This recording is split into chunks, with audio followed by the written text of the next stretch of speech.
سلطان صلاح الدین کی فوج عیسائی فوجوں سے ٹکر لے رہی تھی۔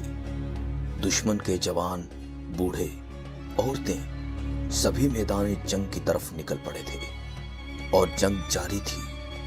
ادھر مسلمانوں کی فوج کے خیمے لگے ہوئے تھے اور یہ لوگ پوری بہادری کے ساتھ دشمنوں کا مقابلہ کر رہے تھے۔ اس جنگ کی رات ایک واقعہ ہوا جبکہ ہر طرف سناٹا چھا چکا تھا اور صلاح الدین اور اس کے ساتھی سو چکے تھے کہ اچانک ایک عورت عیسائیوں کے خیمے سے چیختی پکارتی ہوئی فوج اور پہرے داروں کے درمیان سے گزرتی ہوئی مسلمانوں کے خیمے تک پہنچی، جہاں اس کو فوج کے افسر نے روک لیا اور پوچھا، کہاں جا رہی ہو؟ اس نے پوری قوت سے جواب دیا، صلاح الدین کو تلاش کرتی ہوں، صلاح الدین کو۔ عورت کو صلاح الدین کے پاس پہنچایا گیا۔ وہ سو رہے تھے۔ ان کو لوگوں نے جگایا اور کہا، ایک مظلوم عورت آپ سے کچھ کہنے آئی ہے۔ اس وقت اسلامی لشکر کے تمام بڑے بڑے سردار سو رہے تھے۔ صلاح الدین نے ان سب کو جگا دیا اور عورت سے نہایت مہربانی اور نرمی سے پوچھا، کیا بات ہے؟ عورت رونے لگی اور پھر چیخ کر بولی، اے بادشاہ، آپ کی فوج سے مجھ کو سخت شکایت ہے۔ صلاح الدین کے چہرے کا رنگ اڑ گیا اور پوچھنے لگا، میری فوج نے کیا کیا ہے؟ عورت نے جواب دیا، کل آپ کے ان سپاہیوں نے میرے شوہر لوئس کو گرفتار کر لیا تو میں نے کہا کہ چلو خدا کی راہ میں پکڑا گیا، اور آج رات کو بھی ابھی کچھ گھنٹے پہلے آپ کی فوج کے کچھ ڈاکو میرے بچے کو اڑا لے گئے۔ یہ بچہ میری تسلی کا سامان تھا اور اپنے باپ کی گرفتاری کے بعد میرا سب کچھ وہی تھا۔ اس وقت میں آپ سے صرف اپنے پیارے بچے کو چاہتی ہوں، ورنہ آپ خیال رکھیے کہ اس فوج کی ساری حرکتوں اور کاموں کے ذمہ دار آپ ہی ہیں۔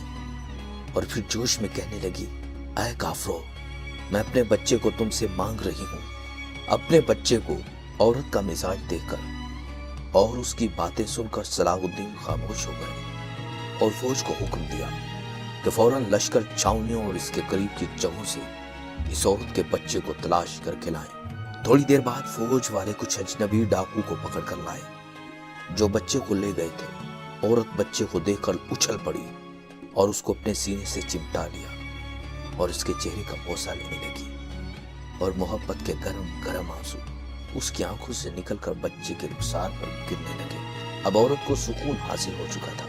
وہ صلاح الدین کی طرف متوجہ ہو کر شکریہ ادا کرنے لگی، لیکن صلاح الدین نے تھوڑی دیر کے لیے اس سے مہلت چاہی اور اس کے قیدی شوہر کو طلب کر کے اسی وقت اس کو رہا کر دیا اور کہا، جاؤ اپنے سرداروں سے ہمارے متعلق کہہ دو کہ ہم ظالم اور سرکش نہیں، بلکہ ہم رحم کرتے ہیں۔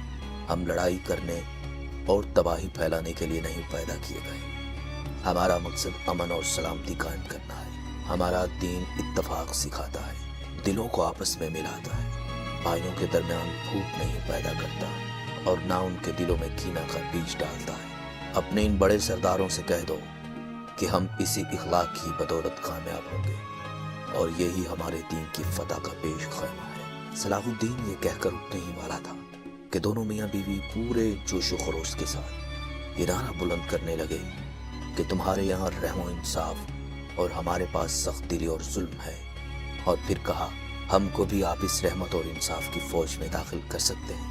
صلاح الدین نے کہا، ہاں، لا الہ الا اللہ محمد رسول اللہ کہو اور اس کلمہ پر اپنے دل سے ایمان لاؤ۔ دونوں نے لا الہ الا اللہ محمد رسول اللہ کہا اور یہ دونوں میاں بیوی مسلمانوں کی چھاؤنی میں اپنے خیمے کی طرف جا رہے تھے، اور لا الہ الا اللہ محمد رسول اللہ برابر ان کی زبان پر جاری تھا، اور فضا مسلمانوں کے نعرہ تکبیر سے گونج رہی تھی۔